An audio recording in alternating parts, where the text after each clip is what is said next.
All right, everybody, I am super excited to have my brother on he was actually successfully unemployed before I was, or basically he had a job, they came in and the company sold and they came in and fired everybody and he was without a job before I was without a job. So I have my brother who actually teaches people how to play poker online and how to make money and do really well doing that. So Sky Matsuhashi, he's literally my brother, even though I'm Heiner. I took my stepdad's last name. I still have Matsuhashi as my name as well. But Sky Matsuhashi, thank you so much for being here on the show. Absolutely. Glad to be here, Dust. Man, so it's been probably what, 4 years, 5 years since you haven't had a job? Yes, it has been. 2015, I was fired. Oh my goodness. Yep. So when you think about being fired, I mean, what went through your mind when you actually got fired and you're like, what am I going to do? I had already, so up until then, 2013, I started my smart poker study business on the side, and I was making a little bit of cash. When I got fired, my first reaction wasn't, woe is me, I need to get a new job. My first reaction was, wow, that really sucks, man. Well, I guess I got to do this full time. That really was my first thought, you know, because up until that point, I wasn't really sure I wanted to do a podcast and I really wanted to dive into it. But then I felt kind of pressured to do it full time once I got fired because I didn't want to go out and job hunt and find another office job or work back at a restaurant again. Forget all that. No, I didn't want to. I got laid off, and in getting laid off, things like perspective really comes and hits you really quick because you're thinking, I got a job. It's just so much easier to get up and go to work.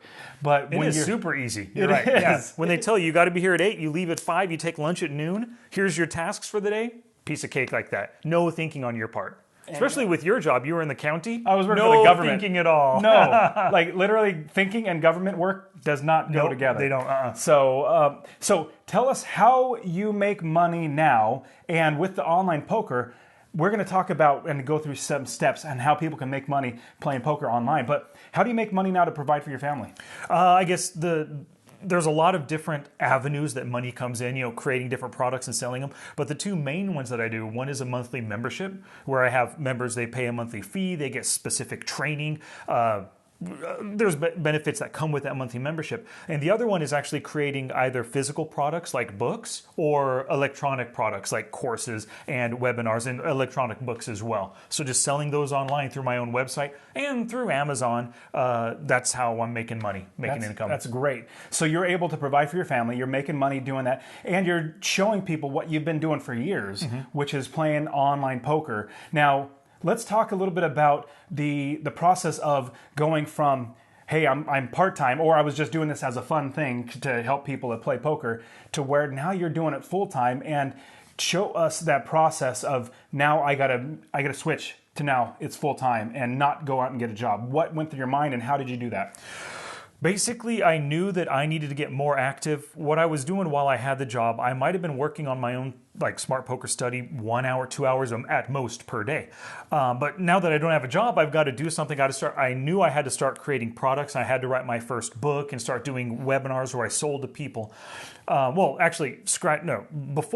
it came to actual ideas, I just knew I needed to start creating more product. That's basically what it was, whether it was free with a podcast, articles, videos, or actually stuff to buy. I knew I needed to get to work because before this, it would take me, like a week to write a whole article.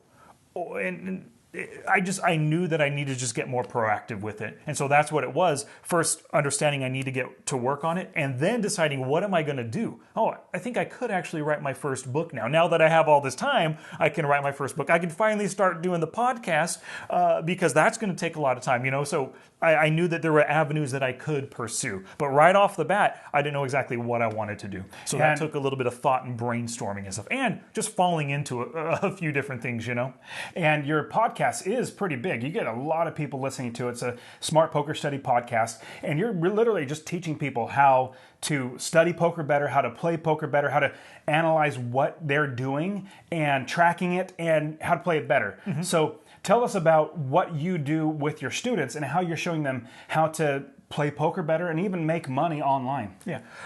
You just said the word students. I forgot a third avenue for my income is coaching. like one-on-one coaching as well. And so I do that. But what I do is through the coaching or through my membership, I'm basically telling players, not just giving them strategies like, oh, you should do this in this situation, or when this card hits on the turn, you should do this. But I'm also telling them how to study specific things, how to go through their hands and their database like you had mentioned, and to learn from their mistakes, and how to study poker. Now, studying poker isn't sexy at all, but if you want to get good at something, that's what you've got to do. Basketball players train off the court to get better at it. You got to do the training, spending time off the court, actually away from the game. And so that's what I'm training my students to do via the podcast, via training videos. So if you watch any kind of poker content, the poker coach, if it's a video or if you're reading a book, they're telling you the basic strategies and the good things to do. But they don't tell you, okay, over your next 5 sessions, practice this exact thing for 1 hour per day as you're actually playing. Study this stuff off the felt. Use these filters in your database to find these types of hands and then look at them with this lens.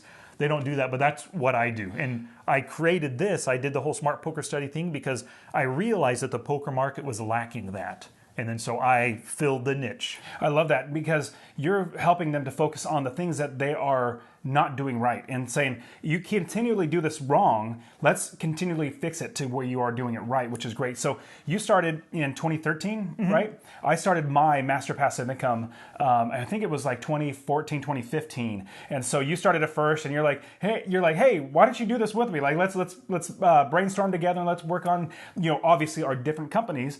But at the same time, it overlaps. It's just different content and how we're actually showing it. Now, walk us through the process of you make decent money, or actually really good money, having a membership site where people come in and they pay you a monthly fee. How does that work? Like, number one, how do you get people in there? And number two, how do you provide the things that they want to stay in there? Gotcha. It all starts with building an audience.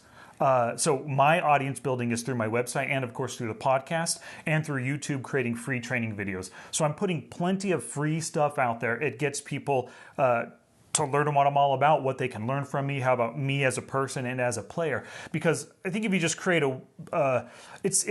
it seems to me that a membership is later down in your online entrepreneurship journey. I wouldn't ever want to start a membership. You've got to start building an audience, get people to listen to you and follow you and believe in you. Then, you can create products and then eventually a membership. And so that's the first step. And then when you're ready for the membership, I am basically, each month in my membership, I think of it as a workshop. So in this 1 month, they're learning one specific set of strategies all around one topic. So like, for example, right now in December 2019, the theme for the month is finding the fold. And I chose that because so many of my students, they can't fold. When somebody folds or you fold? Finding the fold. Yeah, you folding your hand. If anybody listens to the podcast, they're going to be, there's so many terms, like you said, on or off the felt. Like, I think I know what that means, but there's so many terms. Like, I have no clue what that means. Yeah. So as you're going through it, make sure that you help us understand. Okay, so Gotcha. Understanding the fold when you fold. Yes. So what a lot of players have, one of their big poker mistakes or weaknesses or leaks is that they cannot fold. They hit a one pair hand and they think that their opponent is bluffing. Their opponent bets and they call. I got a pair, they could be bluffing. The opponent bets again. I got a pair, I call. The opponent bets a third time on the river, the final card. Man, I got a pair, and I just hope he's bluffing. I call, right? Players can't find a fold, so they're constantly giving chips to their opponents, to their smarter, more capable opponents. The opponents can read the situation. They know you're weak, and then so they keep betting at you. And you keep calling because you're a fish. And you just don't mind giving away your chips, So that's what I'm focused on this month with all of my students. And it's one entire month. You're focused on that. And then everybody in the membership, they watch different videos. Is that what they do? Yep. I have every single month. I have 4 different strategy videos every Thursday of the month. The Monday of the month is either a quiz or a review video or like a take action video where for every strategy video, I tell them this is what you need to practice over the next week, on the felt and off the felt. You must do these things to improve this strategy. So if I do a take action video, I actually show them, like through a screen capture, me playing my games on the felt, taking action with whatever I told them to do. Or if it's a review video, I show them how I review hands like I told them to do. And I've seen you play, Sky, where you're playing like 4 or 5 different games at one time. I'm not smart. I know that for a fact. And numbers wise, that's why I pay accountants. I don't want to do any of that stuff. But seeing your mind work with all these different, like literally 5 different poker hands playing at one time, like you're in 5 different games, it's dumbfounding to me, but it's super amazing. And there are loads and loads of people that actually do this and they want to learn. So with the membership site, you're providing something that they want. They want to get better at X, Y, and Z, which is the playing poker online. So let's quickly go back one quick step to, you mentioned briefly, you have to have an audience before you start a membership. Because if you start a membership site and you only have like 5 people that actually know who you are, you may get one, but more than likely you won't. But if you start with a very small membership, or if you start the membership site with a very small audience, you maybe get like 5 people in there. And that's not, it's good, but it feels better. It seems like to me. It would feel better if you're in a membership site where there's more people interacting together. You feel like, hey, I'm a part of something. So tell us about how do you get more people a part of your audience and then getting into the membership. Yeah, so on the podcast, I promote it every single week. I discuss what's new in the membership to my newsletter. So I send out a weekly newsletter. I say what's going on at Smart Poker Study and what's going on in the Poker Forge. Tell them about that. So I'm constantly just bringing it up. And within the podcast too, if I'm talking about a specific strategy and maybe a member in the Facebook group, a Poker Forge member had a question about this, I might say, oh, last week Bob asked me this question, and he's a Poker Forge member, he asked this, and I answered this, blah, blah, blah. So I'll just mention it as many times as I can. And of course, it's on my website. I have a sales page. Hopefully people hit that and they're convinced to buy by the welcome video, what I say about the page, and then the sample videos in there too.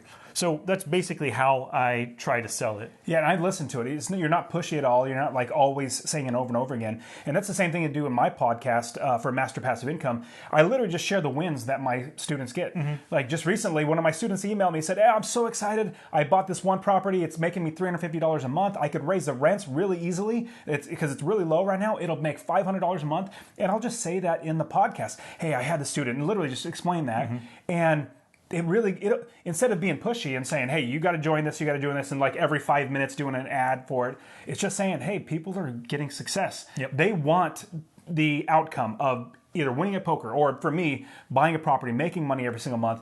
And if you just highlight that success, oh my goodness, that really, it's just like valid, makes everything valid. Like what you're doing is really benefiting people. So let's talk about moving on from there. Now, what about writing books? Because you wrote quite a few books about studying poker. And what about that process in writing a book, creating the content to then publish it out? Tell us about that process. So my process for writing books is I have a book idea and I kind of outline the entire thing chapter by chapter. And then I do a podcast episode on each chapter or specific parts of a chapter if it can be broken down.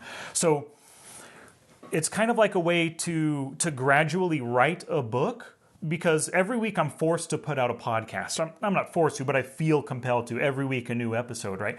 If I have this deadline to meet with a podcast, if I just write my book by doing each podcast episode on a part of the book, within 6 months that book's written.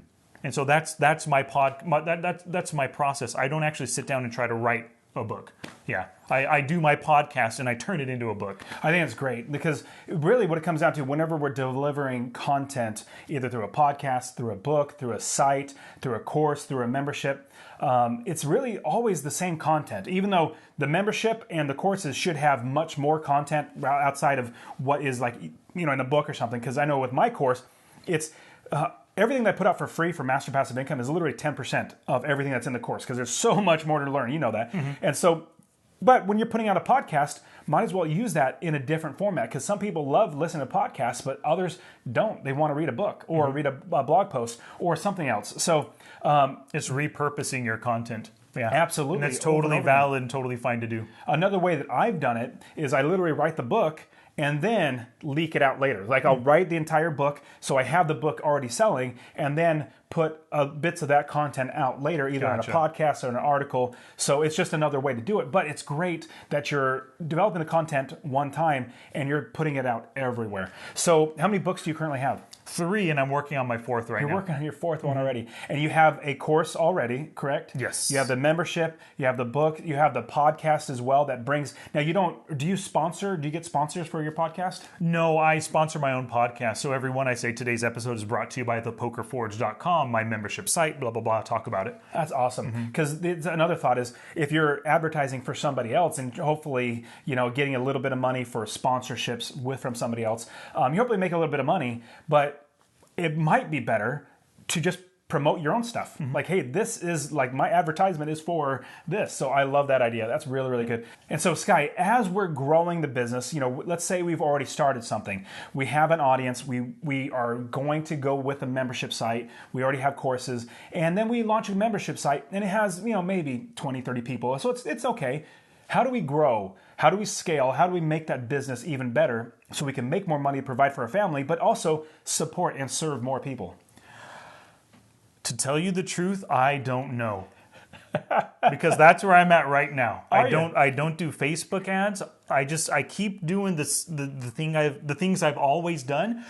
One of the things that you and I are working on, or that you are teaching me about, is SEO and making your website better so it's more searchable, ranks higher in the Google.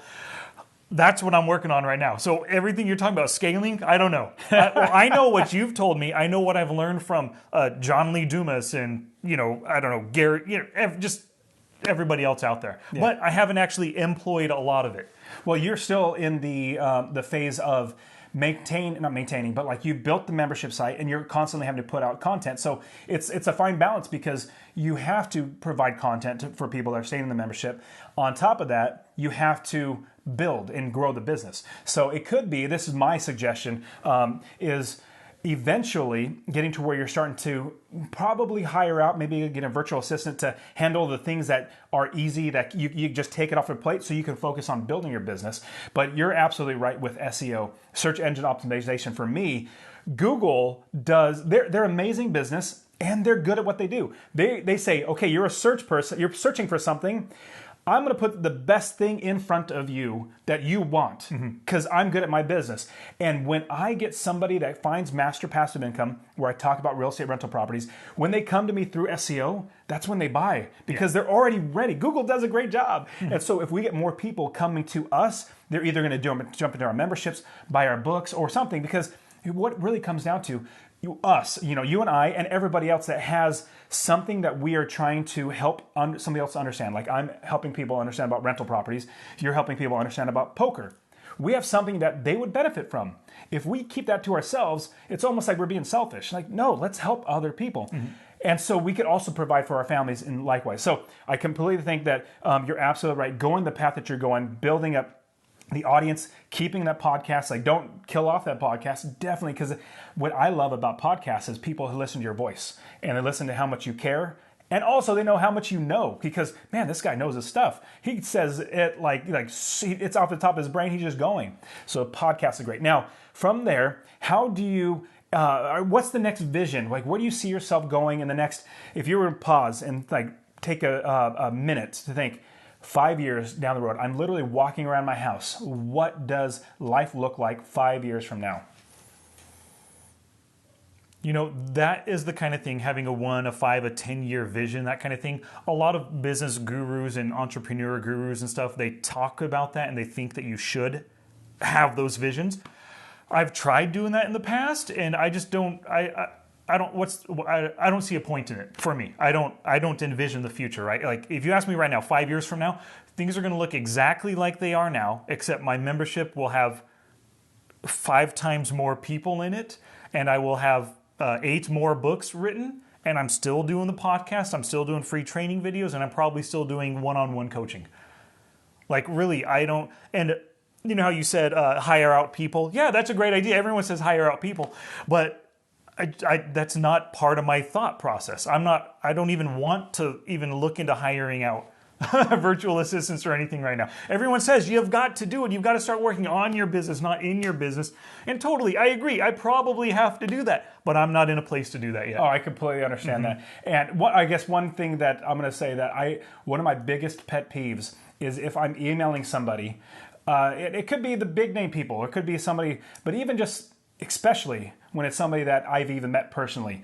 And I email that person and they're too busy to reply. Like literally a 2-sentence reply and send it back to me. They have their assistant do that. For me, that's a pet peeve. I'm like, just literally hit reply, take 2 seconds to type it out, or just use voice to text and type it out and send it.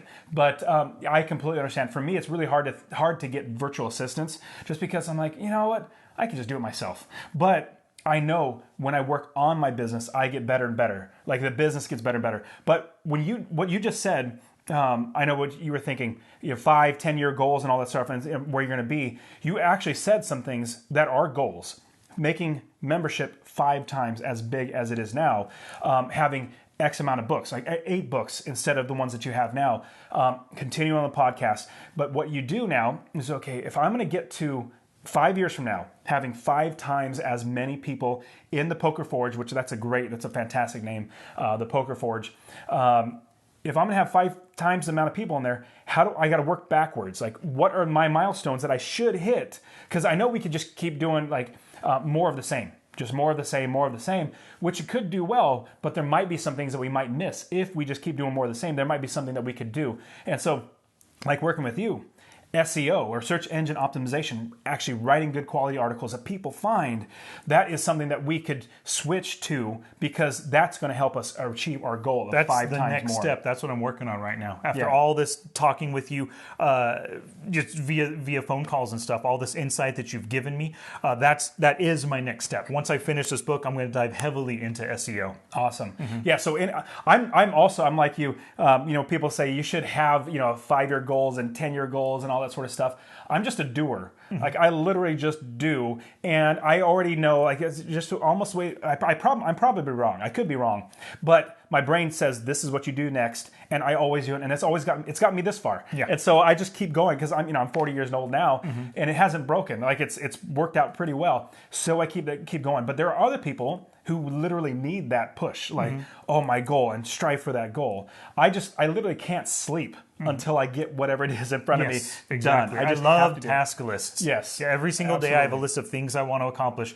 On my list today is 7 things, I think, and I know I'll get through 4 of them. And number 5 and 6, I'm hoping to get if I have the time. That's awesome. Yeah, I personally use my email as my task list. I'll be like running or exercising. I'm like, oh, I got to do something. I'll literally send myself an email and email myself as something to do, and it puts me something, puts it on my radar for to do. Okay, so now from here, is there any thoughts? Because I know you want to keep going with Smart Poker Study. Is there any thoughts of doing another business or expanding the business in a different way? I'm not saying it should be. I'm just curious. Is there something that, because I know right now in online real estate, like websites, as many websites or podcasts, it's really just like a land grab right now. Because even though we think right now, there's a lot of podcasts, there's a lot of blogs, there's a lot of this, that, and the other.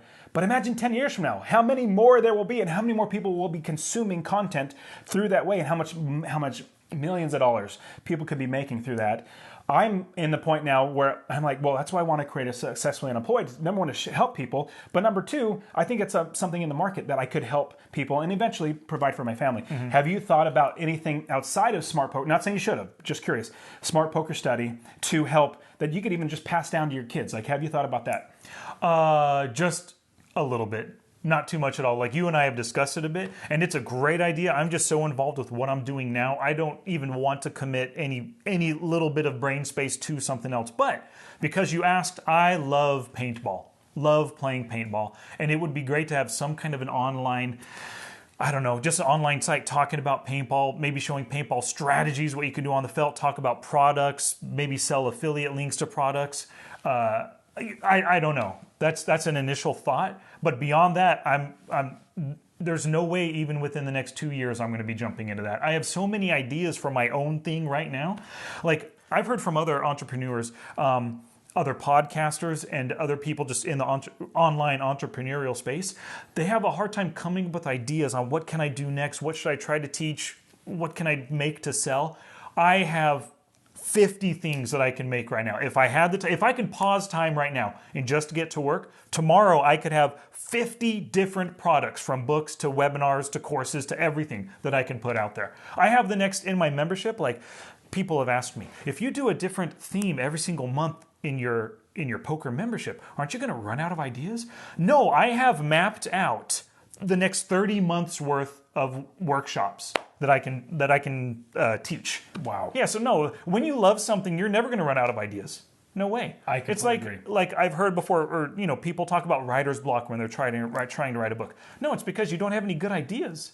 As long as you have a good idea, the writing flows, the podcast flows, the videos that you make flows out. It's when you start to get bored with it, you fall out of love with whatever you're doing, that's when the ideas are tough. And then that's when I can't do a weekly podcast for 20 minutes. You can't put out a 20-minute episode on this thing that you love every week. Then you don't love it anymore, if that's the case, for sure. That's a great point. And so what I would suggest, I think doing something on Paintball would be fantastic. And here's the thing about SEO and online stuff. If you start now, it's so much better than starting 5 years from now. And so here's one tip that I would give you, and anybody listening.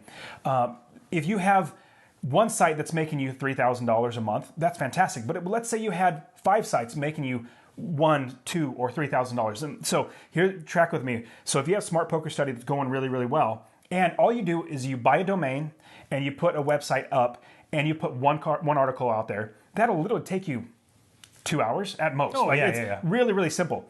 And then let's say you have once a week, you say, you know what, I'm going to write a 1,500 word article, just knock it out and put it up there. In a year, you'll have 12 articles, or sorry, if you do once a month. 52. Oh, yeah, once a month. Sorry, yeah, if you do once a month, you'd have 12 articles, and then Google's already throwing traffic your way a little bit, and then the next year, and so if you start now and then build little as you go, you're going to be able to in 2 years from now, like, man, I have this site, it already has 30 articles or 40 articles, it's starting to make money, and I didn't put that much effort into it. I know, like you and I, with what we love to do, I love talking about real estate, you love talking about poker, we can continually pump out stuff. It's absolutely good to do that. But at the same time, we have a little bit of brain capacity to maybe do something else, which I would suggest. But I want to go back to what your main point is, that you have so much for Smart Poker Study. We need not just a stream of income, because we talk about passive income or streams of income coming in. You want a river flowing of income. And once Smart Poker Study is like, bringing in $20,000 a month, you're like, okay, now I can deviate a little bit because I have a flow of of money coming in. So yes, definitely, we don't want to take our eye off the ball. We don't want to, deviate. But at the same time, we can just a little bit of brain power, like maybe once a week or once a month. Just start putting a little bit towards that, because once you do, you're going to be realizing after 1 or 2 years, man, this is a site that I could literally give to my kids, like have them start writing for it, or YouTube or something like that. Mm-hmm. So that's true. That's a great way to get more streams of income. Mm-hmm. So I want to jump now from talking about your business to going into the rapid fire round. Okay. Now the rapid fire round, we ask just really easy questions, but hopefully get you thinking a little bit. Okay. Now, you're working a ton with your business, but you're not working for somebody else. When you're working for somebody else, you're working 40 plus hours a week. Hopefully you might have a little bit of free time to give back, maybe make the world a better place, or just the people around you. What are you doing with your time that can help everybody around you have either a better life or just, make things better for other people? I think I'm doing a really good job raising my kids. I pay my taxes, and I pick up my dog's poop. I love it. Yep. So those are 3 things that I do. That's awesome. And I would definitely say, so you do a lot of work for, people that are in your membership, they're getting a lot of value. So you're constantly working on that. But yeah, most people don't pick up their dog's poop. That's absolutely... It's terrible. Oh my gosh. Horrible. They're jerks. They're bad human beings. When they take their dogs out and you're walking and you see poo. Yeah. So on the sidewalk is the worst. Oh. But even when it's off the sidewalk on the grass or the dirt, it's still, you're just being a terrible person, leaving your dog's poop there. So if somebody wanted to get started, let's not look at the online business. Look at poker, playing poker. If somebody says, you know what, Sky, I want to get started playing online poker, what is the right thing that they should do to get started? Well, beyond the basics of just opening an account, right, and depositing money on one of those sites, the first thing you need to do is be aware of the hands that you choose to play. There's a huge difference between choosing Jack 7 suited, which looks like a pretty hand. People see and they say, oh, it's possible I can make a straight with this hand. I can make a flush with it, right? But Jack 7 pales in comparison to King Jack or Ace Jack, right? So the first thing is making better hand selection choices, because when you're a poker player trying to make money online, you take money from those people that play Jack 7 suited, that play 9 deuce offsuit. That's who you're earning money from, right? You want to not make those poor hand choices pre-flop. The second thing is always strive to play in position. So in position in poker means that you get to act after your opponents. So when you enter the hand pre-flop, as soon as that flop hits those first 3 cards, if they act before you, you get to see them check, you get to see them bet, you get to see them look at their cards, you get to see the expression on their face before you have to act. You have more information when you're in position. So those are basically the first 2 things. Make better hand choices and strive to play in position as much as possible. Beyond that there's so much to talk about and do. I mean, you've already written books on it. You have your podcast, so you're constant, like literally every day. You even have a daily poker tips, right? For Alexa, I think. Mm-hmm. Yeah, you even have that, like daily. There's so much you can always be telling people. Yeah. Okay, so if you were to go back to, let's say you're 15 years old and you want to say, hey, younger Sky, I want you, there's anything you need to know out of all these, 30 plus years that I've grown and learn this or do this. What advice would you give your younger self? 15 years old, 1992. The internet is coming. As soon as it gets here, spend all of your time on it. Not all, no. I don't know exactly what I say, but it would be something like, the internet's going to come. It's going to be the biggest boom ever. It's going to change society. You need to learn from the beginning how to make money on it. That's awesome. That's basically, talking about 30 years ago. Yeah. Or wait, 37 years ago. 37 years ago. For me. So being able 27, my bad. Yeah. I mean, really, I think if we boil it down, because obviously that's more specific, 1992, but if you boil it down to principle, be looking out for things that are going to happen that can literally change the way that things work. Obviously, internet's it's like industrial revolution. You have the internet, like so many different things change things, and you need to be aware and watch out for that. And so somebody right now who's listening right now, if all your younger selves or kids are listening to this, literally be on the lookout. Like always have a perspective of what's going to happen in the future. Like if you say, you know what, I'm just going to live in the now. Like, oh, what's going to happen in 50 years from now? Like, what's life going to look like 50 years from now? Think about that, and then hopefully make adjustments. So what tools should we use in our lives that you found very, very beneficial? My number one tool, and I've been using it for like a year and a half now, absolutely love it. It's called Habitica. It's a phone app or a desktop computer, habitica.com, Habit, I-C-A. Habitica. And what it is, it's a way to gamify your life. So you have daily tasks you want to accomplish, habits that you want to instill, just daily task lists of stuff. You put that on there and you create your own little avatar, kind of like Final Fantasy, right? He's out there fighting dragons and collecting fairies and whatever it is.